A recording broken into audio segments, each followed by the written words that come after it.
ಮುಖೇಡ್ಯಂ ಕಂಬುಗ್ರೀವಂ ನವಾಂಬುರುಹನೇತ್ರಂ ಸ್ತಂಭೇರಮಾಸ್ಯಮಾದ್ಯಂ ಲಂಬೋದರಂ ಅಂಬಿಕಾಸುತಂ ವಂದೇ ಕಲ್ಯಾಣಾದ್ಭುತಗಾತ್ರಾಯ ಕಾಮಿತಾರ್ಥಪ್ರದಾಯಿನೇ ಶ್ರೀಮದ್ವೆಂಕಟನಾಥಾಯ ಶ್ರೀನಿವಾಸಾಯ ತೇ ನಮಃ.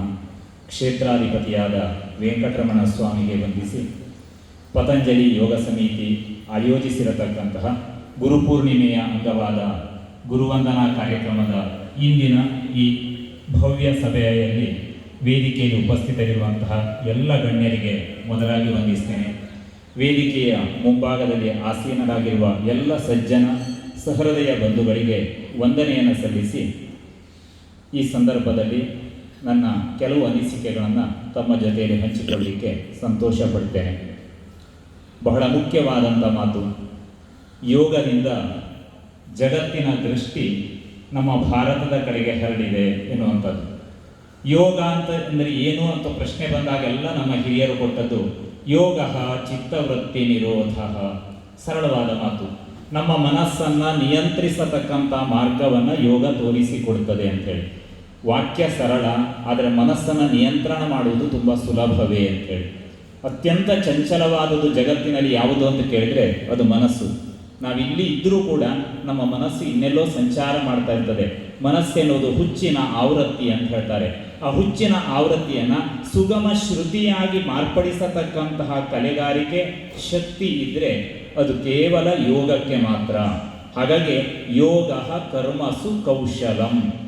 ನಾವು ಮಾಡತಕ್ಕಂಥ ಎಲ್ಲ ಕೆಲಸಗಳನ್ನು ಅಚ್ಚುಕಟ್ಟಾಗಿ ಶಿಸ್ತುಬದ್ಧವಾಗಿ ಮನಸ್ಸಿನ ಏಕಾಗ್ರತೆಯಿಂದ ನಮಗೆ ಮಾಡಲಿಕ್ಕೆ ಸಾಧ್ಯ ಆಯಿತು ಅಂತಾದರೆ ನಾವು ಯೋಗದಲ್ಲಿ ಪಳಗುತ್ತಾ ಇದ್ದೇವೆ ಅಂಥೇಳಿ.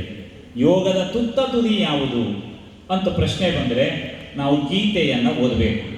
ಗೀತೆಯನ್ನು ತೆಗೆದು ಓದಿದರೆ 18 ಅಧ್ಯಾಯಗಳಿವೆ. ಪ್ರತಿಯೊಂದು ಅಧ್ಯಾಯಕ್ಕೂ ಕೂಡ ಯೋಗ ಅಂತ ಹೆಸರಲ್ಲಿ. ಅರ್ಜುನ ವಿಷಾದ ಯೋಗ, ಸಾಂಖ್ಯ ಯೋಗ, ಕರ್ಮಯೋಗ, ಎಲ್ಲವೂ ಯೋಗ. ಹಾಗಾದರೆ ಯೋಗ ಅಂದರೆ ಏನು? ಎರಡನ್ನು ಜೋಡಿಸುವುದು, ಕೂಡಿಸುವುದು ಅಂಥೇಳಿ.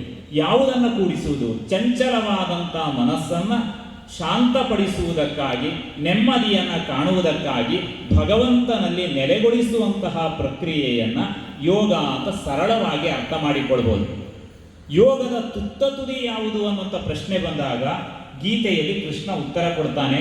ನಾವು ಭಗವದ್ಗೀತೆಯ 6ನೇ ಅಧ್ಯಾಯವನ್ನು ತೆಗೆದು ನೋಡಬೇಕು. ಆತ್ಮ ಸಂಯಮ ಯೋಗ ಅಂಥೇಳಿ. ಯಾವ ವ್ಯಕ್ತಿ ತನ್ನನ್ನು ತಾನು ನಿಯಂತ್ರಣ ಮಾಡಿಕೊಳ್ಳಲಾರ ಆತ ಜಗತ್ತನ್ನು ನಿಯಂತ್ರಿಸಲಿಕ್ಕೆ ಹೇಗೆ ಸಾಧ್ಯ ಆಗುತ್ತದೆ? ಹಾಗಾದರೆ ತನ್ನ ಮನಸ್ಸನ್ನು ಮೊದಲು ತಾನು ಗೆಲ್ಲಬೇಕು. ಯಾವುದೇ ಸಂದರ್ಭದಲ್ಲಿ ವಿವೇಕ ಪ್ರಜ್ಞೆಯನ್ನು ಕಳೆದುಕೊಳ್ಳಬಾರದು. ತಪ್ಪು ಸರಿಗಳನ್ನು ನಿರ್ಧಾರ ಮಾಡತಕ್ಕಂಥ ಶಕ್ತಿ ಯಾವಾಗ ಮನುಷ್ಯನಿಗೆ ಬರ್ತದೆ ಅದನ್ನು ಸಾತ್ವಿಕ ಶಕ್ತಿ ಅಂತ ಕರಿತೇವೆ. ಆ ವಿವೇಕ ಪ್ರಜ್ಞೆ ಜಾಗೃತವಾದಂತಹ ಮನುಷ್ಯ ಯಾವತ್ತೂ ಕೂಡ ಜಗತ್ತಿಗೆ, ರಾಷ್ಟ್ರಕ್ಕೆ ಕೇಡನ್ನು ಉಂಟು ಮಾಡುವುದಿಲ್ಲ. ಆ ಹಿನ್ನೆಲೆಯಲ್ಲಿ ಯೋಚನೆ ಮಾಡಿದರೆ ನಮ್ಮ ಯೋಗ ಸಮಿತಿ ಮಾಡ್ತಾ ಇರುವಂಥ ಪ್ರಕ್ರಿಯೆ ಸಜ್ಜನರ ಸಮಾಜವನ್ನು ನಿರ್ಮಾಣ ಮಾಡತಕ್ಕಂಥ ಪ್ರಕ್ರಿಯೆ. ಪತಂಜಲಿ ಯೋಗ ಸಮಿತಿ ಹರಿದ್ವಾರದಿಂದ ಏನು ಆಯೋಜನೆಗೊಂಡಿದೆ, ಬಾಬಾ ರಾಮದೇವ್ ಇರ್ಬೋದು, ಬಾಲಕೃಷ್ಣ ಆಚಾರ್ಯರಿರ್ಬೋದು, ಅದನ್ನು ಇಲ್ಲಿಗೆ ತಂದು ನಿಮಗೆ ತಲುಪಿಸ್ತಾ ಇರತಕ್ಕಂಥ ರಾಘವೇಂದ್ರ ಭಟ್ರು ಮತ್ತೆಲ್ಲ ಯೋಗ ಸಮಿತಿಯ ಸದಸ್ಯರು ನಾವೆಲ್ಲ ಹೆಮ್ಮೆ ಪಡಬೇಕು. ಯಾಕೆ ಕೇಳಿದ್ರೆ ರಾಷ್ಟ್ರ ನಿರ್ಮಾಣದಲ್ಲಿ ನಾವೊಂದು ಒಳ್ಳೆಯ ಕೊಡುಗೆಯನ್ನು ಕೊಡ್ತಾ ಇದ್ದೇವೆ. ಗೀತೆಯಲ್ಲಿ ಕೃಷ್ಣ ಯೋಗದ ತುತ್ತ ತುದಿಯನ್ನು ಅರ್ಜುನನಿಗೆ ಹೇಳ್ತಾನೆ. ಜ್ಞಾನ ವಿಜ್ಞಾನ ತೃಪ್ತಾತ್ಮ ಕೂಟಸ್ಥೋ ವಿಜಿತೇಂದ್ರಿಯ ಯುಕ್ತ ಯುಕ್ತಿ ಮಾತು. ಜ್ಞಾನ ವಿಜ್ಞಾನದಿಂದ ತೃಪ್ತಿಯನ್ನು ಹೊಂದತಕ್ಕಂಥ ಅಂತಃಕರಣವು ಯಾವುದಿದೆಯೋ, ಹೊರಗಿನ ಆನಂದ ಅಲ್ಲ ಇದು ಹೇಳುವಂಥದ್ದು, ಅಂತರಂಗದ ಆನಂದ. ಅಂತಃಕರಣಕ್ಕೆ ಜ್ಞಾನ ವಿಜ್ಞಾನದಿಂದ ತೃಪ್ತಿಯನ್ನು ಹೊಂದತಕ್ಕಂಥ ಸ್ಥಿತಿ ಬಂತು ಅಂತ ಆದರೆ 1ನೇ ಮಾರ್ಗ. 2ನೇದು ಹೇಳ್ತಾನೆ ಕೂಟಸ್ಥ, ವಿಕಾರರಹಿತವಾಗಿ ಯಾವುದೇ ಸಂದರ್ಭದಲ್ಲಿ ಸುಖ ದುಃಖಗಳಲ್ಲಿ ಮನಸ್ಸು ವಿಕಾರ ಹೊಂದದಿದ್ದರೆ ಕೂಟಸ್ಥ. ವಿಜಿತೇಂದ್ರಿಯ, 5 ಇಂದ್ರಿಯಗಳ ಮೇಲೆ ಗೆಲುವನ್ನು ಸಾಧಿಸುವುದು ನಮಗೆ ಸಾಧ್ಯ ಆಯಿತು ಅಂತಾದರೆ ಸಮಲೋಷ್ಟಾಶ್ಮ ಕಾಂಚನ. ಯೋಗಿಯ ತುತ್ತ ತುದಿ, ಕಟ್ಟಿಗೆ ಇರಲಿ, ಮಣ್ಣಿರಲಿ, ಕಲ್ಲಿರಲಿ, ಚಿನ್ನ ಇರಲಿ, ಇದನ್ನೆಲ್ಲ ಸಮಾನವಾದ ದೃಷ್ಟಿಯಿಂದ ನೋಡತಕ್ಕಂತಹ ಮನಸ್ಸಿನ ಸ್ಥಿತಿ ನಿರ್ಮಾಣವಾಯಿತು ಅಂತಾದರೆ ಯುಕ್ತ ಇತ್ಯುಚ್ಯತೆ ಯೋಗಿ. ಆತನು ಭಗವಂತನನ್ನ ಪಡೆಯುತ್ತಾನೆ ಎಂಬುದಾಗಿ ಹೇಳುತ್ತಾರೆ ಅಂತ ಹೇಳಿ ಗೀತೆಯಲ್ಲಿ ಕೃಷ್ಣ ಹೇಳ್ತಾನೆ. ಅಂದರೆ ಸಾಧನೆಯ ತುತ್ತ ತುದಿಯಷ್ಟು ಎತ್ತರ ಇದೆ. ಜ್ಞಾನ ವಿಜ್ಞಾನವನ್ನು ಸರಿಯಾಗಿ ಅರ್ಥ ಮಾಡಿಕೊಳ್ಬೇಕು. ಇಂದ್ರಿಯಗಳ ಮೇಲೆ, ನಮ್ಮ ಇಂದ್ರಿಯಗಳ ಮೇಲೆ ನಾವು ಗೆಲುವು ಸಾಧಿಸಬೇಕು, ವಿಕಾರ ರಹಿತರಾಗಬೇಕು, ಎಲ್ಲವನ್ನ ಸಮಭಾವದಿಂದ ಸ್ವೀಕರಿಸುವಂತಹ ಮನಸ್ಸಿನ ಸ್ಥಿತಿ ನಿರ್ಮಾಣವಾಗಬೇಕು. ಅಂತವನು ಯೋಗಿ ಅಂತ ಕರೆಸಿಕೊಳ್ತಾನೆ. ಆತ ಭಗವಂತನನ್ನ ಪಡೀಲಿಕ್ಕೆ ಸಾಧ್ಯ ಆಗುತ್ತದೆ ಅಂತ ಹೇಳ್ತಾನೆ. ಹಾಗಾದ್ರೆ ಆ ರೀತಿಯ ಸಾಧನೆ ಮಾಡಿದಂತಹ ವ್ಯಕ್ತಿ ಎಷ್ಟು ಎತ್ತರದವನು ಅಂತ ಹೇಳಿ ಕೃಷ್ಣ ಅರ್ಜುನನಿಗೆ ಹೇಳ್ತಾನೆ. ಇದು ಕುರುಕ್ಷೇತ್ರ ರಣಕ್ಷೇತ್ರ.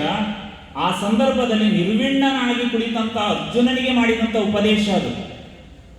ಇದುವರೆಗೆ ಕುರುಕ್ಷೇತ್ರ ಯುದ್ಧದಲ್ಲಿ ಅರ್ಜುನ ಪ್ರತಿಜ್ಞೆ ಮಾಡಿದ್ದ, ಗಾಂಡೀವ ಧನುಸ್ಸನ್ನ ಹಿಡಿದ ಕ್ಷಣದಲ್ಲಿ ಖಗ ವಿಹಗಗಳು ತೊಪತೊಪನೆ ಉದುರುತ್ತವೆ, ಅರಿಸೇನೆ ಭಯಪಡೆದು ನಡುಗುತ್ತದೆ, ಅಸಾಧ್ಯವಾಗಿರತಕ್ಕಂಥ ಕುರುಸೇನೆಯ ಕ್ಷಣ ಮಾತ್ರದಲ್ಲಿ ಬಾಣಗಳ ಮಳೆಯನ್ನು ಸುರಿಸಿ ನಾಶ ಮಾಡ್ತೇನೆ, ಹೀಗೆಲ್ಲ ಪ್ರತಿಜ್ಞೆ ಮಾಡಿದಂತಹ ಅದೇ ಅರ್ಜುನ ನಿರ್ವಿಣ್ಣನಾಗಿ ಕುಳಿತಿದ್ದಾನೆ. ಮನಸ್ಸು ವಿಕಾರವಾಗಿದೆ, ವಿವೇಕ ಪ್ರಜ್ಞೆಯನ್ನು ಕಳೆದುಕೊಂಡಿದ್ದಾನೆ.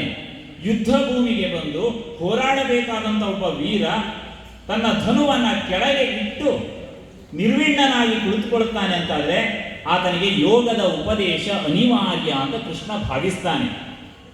ಆಗ ಈ ಎಲ್ಲ ಲಕ್ಷಣಗಳನ್ನು ಹೇಳ್ತಾನೆ, ಅರ್ಜುನ ನೀನು ಯೋಗಿ ಆಗಬೇಕು, ವಿವೇಕ ಪ್ರಜ್ಞೆಯನ್ನು ನೀನು ಜಾಗೃತ ಮಾಡಿಕೊಳ್ಳಬೇಕು. ಆ ಯೋಗಿ ಎಷ್ಟು ಎತ್ತರದವನು ಅಂತ ಕೇಳಿದರೆ, ತಪಸ್ವಿಭ್ಯ ಅಧಿಕೋ ಯೋಗಿ. ಸಾವಿರಾರು ವರ್ಷಗಳ ಕಾಲ ಮಂತ್ರಗಳನ್ನು ಸಾಕ್ಷಾತ್ಕಾರ ಮಾಡಿಕೊಳ್ಳಿಕ್ಕೆ, ಭಗವಂತನನ್ನು ಸಾಕ್ಷಾತ್ಕಾರ ಮಾಡಲಿಕ್ಕೆ ಋಷಿಮುನಿಗಳು ತಪಸ್ಸನ್ನ ಆಚರಿಸ್ತಾರೆ. ಯೋಗಿಯಾದವನು ಆ ತಪಸ್ವಿಗಳಿಗಿಂತಲೂ ಎತ್ತರದವನು. ಸಾಧನೆ ಮಾಡಲಿಕ್ಕೆ ಎಷ್ಟು ಎತ್ತರಕ್ಕೆ ಇರಬಹುದು ಅಂತೇಳಿ. ಎರಡನೆಯ ಮಾರ್ಗ ಹೇಳ್ತಾನೆ, ಜ್ಞಾನಿಭ್ಯೋಪಿ ಮತೋಧಿಕ. ಜ್ಞಾನವನ್ನು ಪಡೆದವರಿದ್ದಾರೆ, ಬ್ರಹ್ಮಜ್ಞಾನವನ್ನು ಪಡೆದವರಿದ್ದಾರೆ. ಸರಿಯಾದ ಯೋಗ ಸಾಧನೆಯನ್ನ ಮಾಡಿದರೆ ಬ್ರಹ್ಮಜ್ಞಾನಿಗಳಿಗಿಂತಲೂ ಎತ್ತರದ ಸಾಧನೆಯನ್ನ ಒಬ್ಬ ಯೋಗಿ ಮಾಡಬಲ್ಲ. ಕರ್ಮಿಭ್ಯೋಪಿ ಅಧಿಕ. ಇನ್ನು ಸಕಾಮ ಕರ್ಮಗಳನ್ನ, ಜಗತ್ತಿನ ಒಳಿತಿಗೋಸ್ಕರ ಅನೇಕ ಒಳಿತಾದ ಕರ್ಮಗಳನ್ನು ಮಾಡುವವರಿದ್ದಾರೆ. ಆ ಕರ್ಮಗಳಿಗಿಂತಲೂ ಕೂಡ ಶ್ರೇಷ್ಠನಾದವನು ಒಬ್ಬ ಯೋಗಿ. ತಸ್ಮಾತ್ ಯೋಗಿ ಭವ ಅರ್ಜುನ.